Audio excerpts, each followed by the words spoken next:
Hey, Cardinals, welcome to episode number 5 of the Cardinal Edge podcast. Today, we're going to talk about frequent hydrate, our F of our refuel series, as well as the third step of our R series in the ERO formula, which is step up. So, I want to get pretty quick to today. One thing I just thought I'd share is I read listened to a podcast earlier this morning, and again, we're in this Corona period right now. If you're listening to it somewhat soon, and it talked about what maybe the ultimate test of culture is. We talk about culture some. The ultimate test of culture is when adversity strikes, when things are tough. Do your people step up and execute? That is the ultimate test of a team, of an organization's culture. Which is obviously a great time to think about that right now. Are you stepping up and executing what you need to be executing for your team within this athletic performance setting? So do some thinking on that. I think that's a great mindset to have moving forward here. Just wanted to mention that real quick. All right. So what we're going to do today is talk frequently hydrate. So let's pull this up, share it on the screen here. So with frequently hydrate, this is the F, obviously, of our refuel. So, guys, this should be a pretty simple one. Hopefully, you guys know that you should hydrate. This is nothing groundbreaking here. But what are the benefits of hydrating? Muscles are 70, maybe even more percent water. Okay, it's crucial to keep them hydrated, allow them to stay healthy and function properly. Dehydration makes your heart work harder, makes everything else seem more difficult. You ever been in that state where you know you're dehydrated, everything seems just a touch more difficult? And proper hydration reduces the risk of injury. You know, we see a lot of tears, pulls, cramps. When those happen, people tend to, kind of say, well, I'm tired, I didn't stretch enough or whatever it is. Well, a lot of times, actually, it could be because you're not hydrated. Again, going back to your muscles are 70% water. It's crucial to keep them hydrated to allow them to stay healthy and function properly. So, and then electrolytes help regulate the fluid in and out of muscles. So those are the benefits. Go to the guidelines. Excuse me. Start hydrating immediately when you wake up. Okay, so this is one that's I think it's a really good habit to start doing. I don't think most people do, myself included. I've started doing this recently, and I've noticed a significant difference in just how I feel. Getting my body some water right out of the gate. So easy one, put a glass of water right before you bed, right by on your nightstand before you go to sleep. When you wake up, down it. Your body won't necessarily take it very easily necessarily at start. So just get it down. But that is going to kickstart your hydration. Try to get some water in you before you go straight to the coffee, because the coffee is just going to dehydrate you even more. So try to get some water in before you go to coffee. Will be a huge benefit for you. Going to practice competition, if it's a hot day and you're doing a lot of activity, obviously we need to consume more fluid. You would probably do that naturally anyway. But there are some guidelines there. Drink 6 ounces of fluid for every 15 to 20 minutes of exercise. Just keep drinking water. You don't have to get that specific with it. Main thing here is sport drinks. So if you've heard me talk refill, you've heard me talk and sport drinks are meant for sport. It was a Gatorades, Powerades, Body Armors, those type of things. Those are meant for sport. Those companies sometimes will market those drinks as this like super healthy drink or something like that. In the right context, it's very, very beneficial. Okay, so sport drinks contain electrolytes and also a lot of sugar, which when we talk pre and post workout nutrition, we'll learn that sugar pre and post workout are a good thing. Your body needs those things to replenish its glycogen level or its gas tank. But you don't necessarily need that unless you've sweated a lot and exercise has been long in duration and very high in intensity. So save sport drinks for those periods when you've sweated a lot. You'll need electrolytes in that instance. Okay. If you haven't, water would be the better choice probably, because you're getting a lot of sugar in there that you don't necessarily need unless, again, you're coming right off of a workout or in a game. So sometimes I say this, athletes here don't drink sport drinks. That's not what I'm saying at all. You need to drink Gatorade. The trainers have it out there for a reason, and it's in that context. What I'm saying is, if it's a Sunday and you haven't done anything for 3 days and you choose a Gatorade thinking it's healthy over a Coke or something, it might not be that much more healthy because it's got a lot of just simple sugars in it. It does have electrolytes, which are good, but again, you probably don't need it at that point if you've been sitting on your butt for 3 days. So hopefully that's clear. Again, I'm not telling you not to drink sport drinks. It's not the message here. Drink it, but probably 90% of the time, make sure we're pushing water. Hydration tips, easy ones here, guys. Keep water bottle with you at all times. Most of you have those green Gatorade bottles. Drink 4 of those a day. Simple one, drink 4 of them, okay, at least. Sport drinks, already talked about that. Try and stay away from caffeine products consistently. That lead to dehydration, okay? Everybody drinks caffeine for the most part. If you do, I would encourage you to push fluids even more. Like I drink quite a bit of caffeine, get up early and then come home to a 2-year-old and I need energy. So I drink a lot of caffeine, but also push a lot of water just to keep myself hydrated. Make sure I'm getting that stuff out of my system when it needs to. Bottom line with this is a super easy one we should be executing, is drink water constantly throughout the day to keep your body safe and functioning optimally. Pretty simple one there within our refuel, frequently hydrate. Simple one, but very, very, very important one. Okay, moving on here to our next R series, which is step up.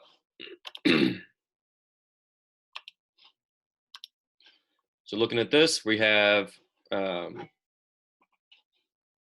our press pause moment.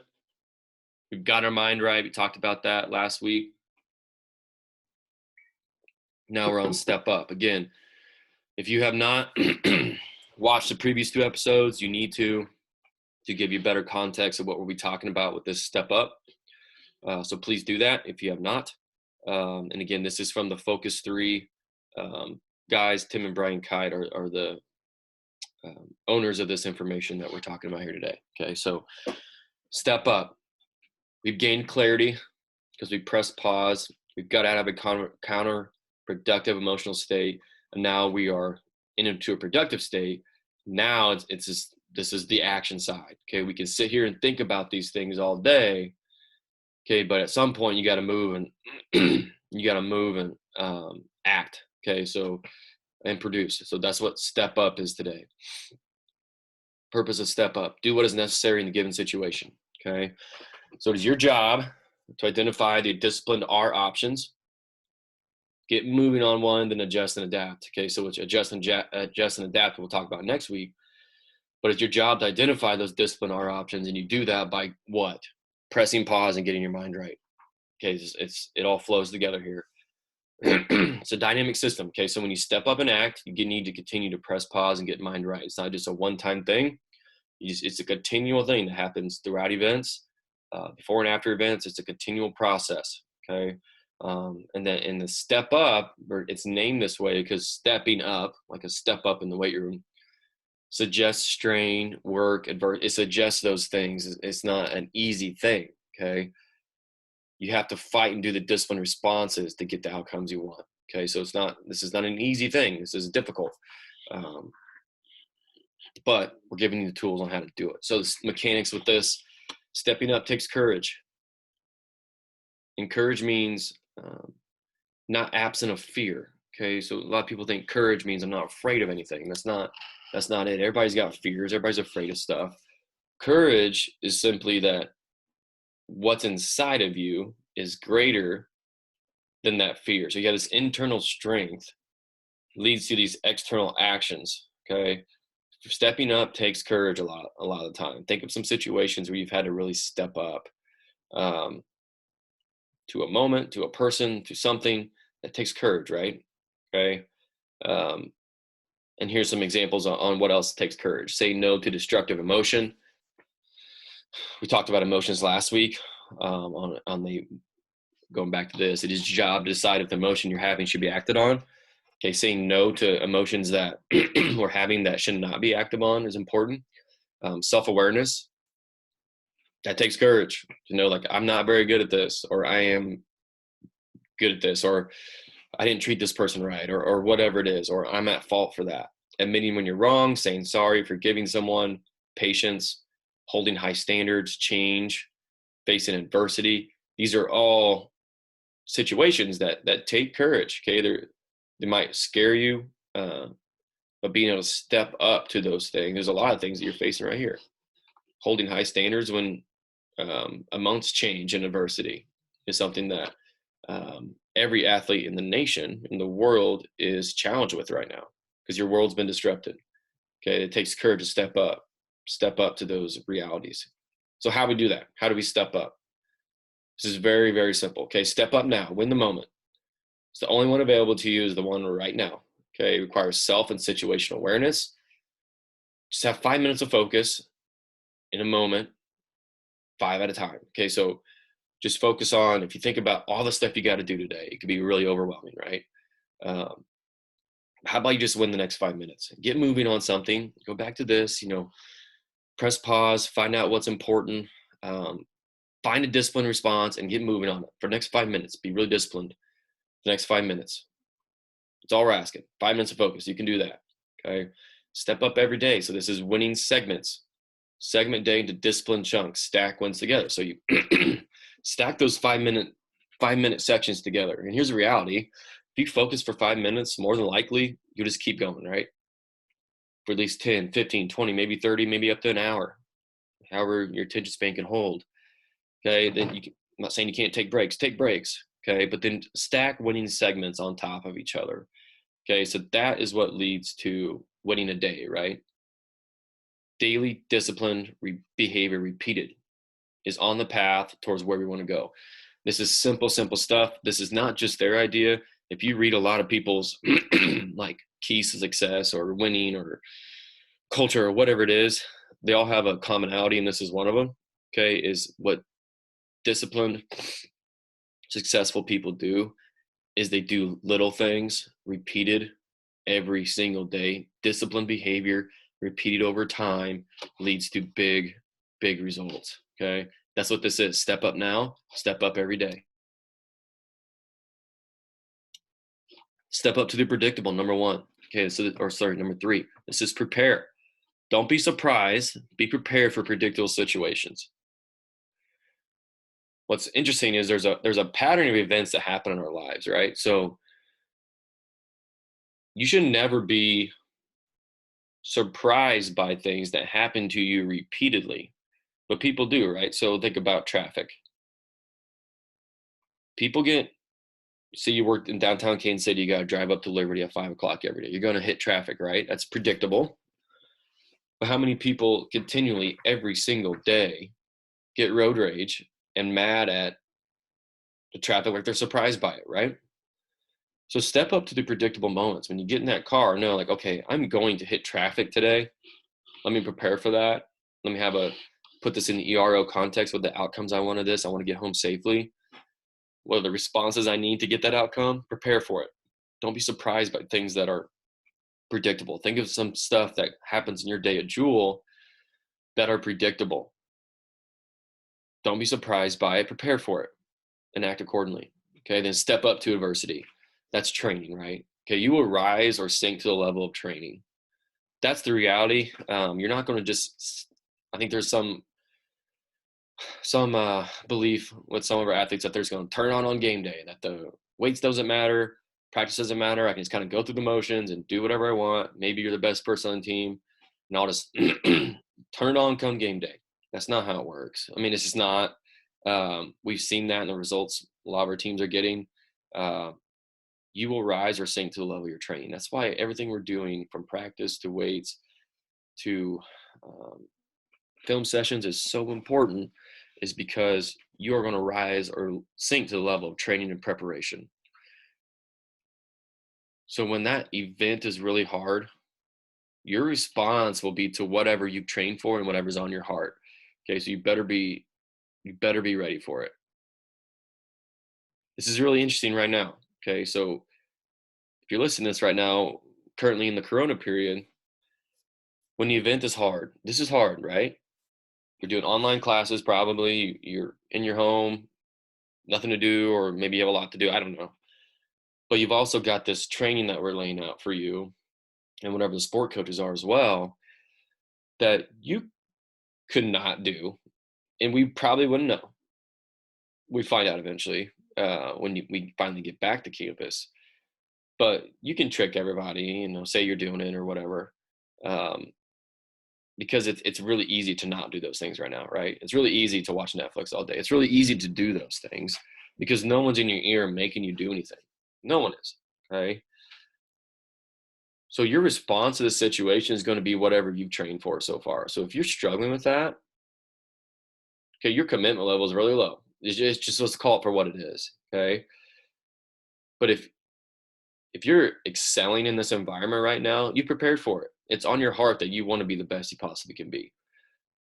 If you're struggling with it, being the best athlete you could possibly be, again, we're just talking from an athlete standpoint, so other areas we can take that to as well, then that's not really on your heart, right? Like you being committed to your team, to your teammates isn't really on your heart if that's how you are responding to the adversity right now of this Corona period. So think about that. Okay, so how to train. So, going to how do I step up to adversity? Well, it's steps 1 through 3, right? Lead to step 4. Steps 1 through 3 lead to step 4.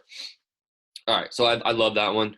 I do want to give just a quick example from a sport context on this before we wrap this episode up today. So with this, I was listening to a podcast the other day, and it was actually Focus 3 podcast, and they were talking about, for football fans, a couple years ago, I believe, I think it was 2 years ago, maybe 3, Army went to Oklahoma, a top 1 or 2, 3 team in the country, one of the best teams in the country, and almost beat them at Oklahoma, which doesn't happen. They took them to overtime. Probably should have won. And I mean, I should have looked it up, but I think Oklahoma's probably favored by at least 3 touchdowns, if not more, going into that game.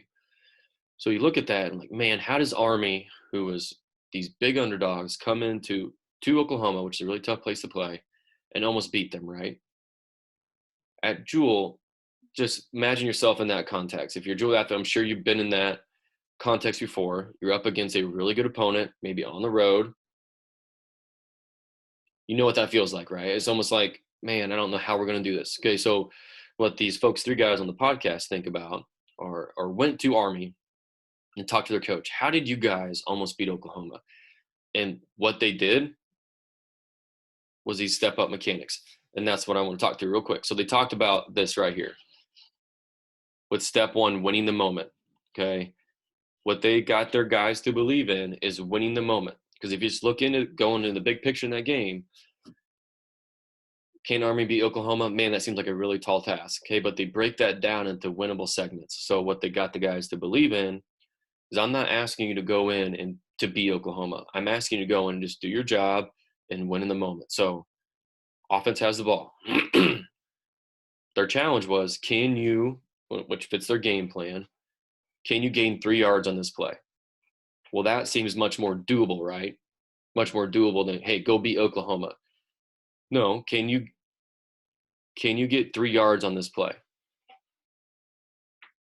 Well, yeah, you can do that. Yeah, I think I can do that. Okay, can you get 3 yards on this next play? The next one. Okay, now it's 2nd and 7, 2nd and 6. Can you get 3 more yards? Yeah, I can do that. Okay, so they're trying to just win that particular moment. Okay, and then stacking those moments into segments, stack them together. Okay, stack that good play on the next one, on the next one, on the next one. That good drive that maybe ended a field goal or a touchdown, but also took up 7 minutes of the clock. Take that into the next drive. Okay, so they got their guys to believe in just winning this play, winning this moment. And you've heard, I'm sure many people talk to that before, but that's literally the key. Okay, It's really hard to do, is to win that moment. Okay, and that's what Army was able to do that day, is win that moment. Okay, so what eventually led to them taking Oklahoma to overtime and almost pulling off this huge upset is because they came in and focused on just doing their job individually, all 11 of them on the field at the time, and just stacking these winning moments on top of each other. All right, that's going to conclude Cardinal Edge episode number 5. You see, I've gotten a guest, so I got to go get him breakfast. Keep fighting, Cardinals. We'll see you soon. Stay strong.